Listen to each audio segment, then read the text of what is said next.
আমার প্রিয় প্রথম শ্রেণীর ছোট্ট বন্ধুরা, তোমাদের সকলকে আমার চ্যানেলে স্বাগত জানাই। আশা করছি তোমরা সকলে খুব ভালো আছো। আজকে আমি তোমাদের 2024 সালে রায়ো মার্টিনে যে প্রশ্নবিচিত্রা প্রকাশিত হয়েছে তার 43 পাতায় যে 18 নম্বর স্কুল হয়েছে, সেখানে তোমাদের প্রথম শ্রেণীর ছোট্ট বন্ধুদের তৃতীয় পর্যায়ক্রমিক মূল্যায়নের বাংলার প্রশ্ন দেওয়া রয়েছে।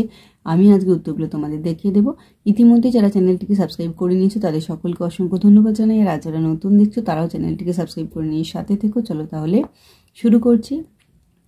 একের দাগের শূন্যস্থান পূরণ করো। কাল ছিল, এখানে হবে ডাল খালি, আজ ফুলে যায় ভরে, বল দেখি তুই মালি, হয় সে কেমন করে।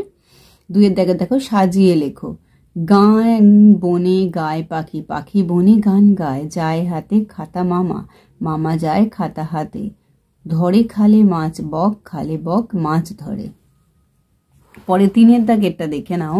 সঠিক উত্তরের মাথায় দাগ দাও। সাত সাগরের পাড়ে, এটা হবে পারিজাত বনে, গৌর কৌটোতে মৌরি ভরে রাখে, মৈনী মাসি বৈশাখ মাসে ছিল নৈনিতালে, নদীর ঘাটের কাছে নৌকা বাঁধা আছে।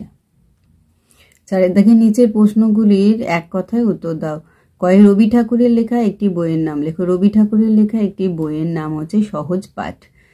হয় নুরু বড় হয়ে কিসে যোগ দিল? নুরু বড় হয়ে সেনা দলে যোগ দিয়েছিল।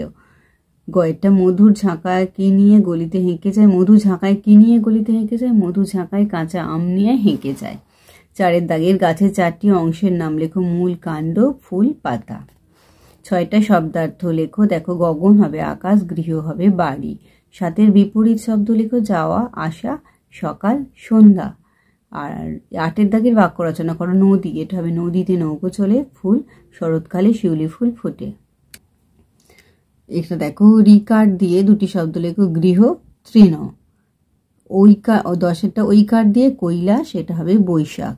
11টা দেখো, বাম দিকের সঙ্গে ডান দিক মেলাও।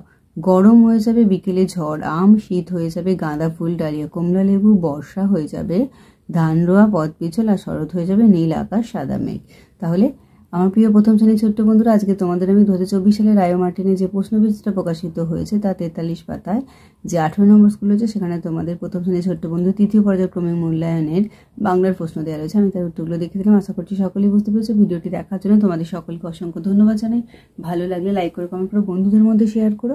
আর আগামী দিনে নতুন নতুন ক্লাসগুলো পাওয়ার জন্য অবশ্যই চ্যানেলটিকে সাবস্ক্রাইব করে সাথে থেকো। তোমরা সকলেই খুব ভালো থেকো।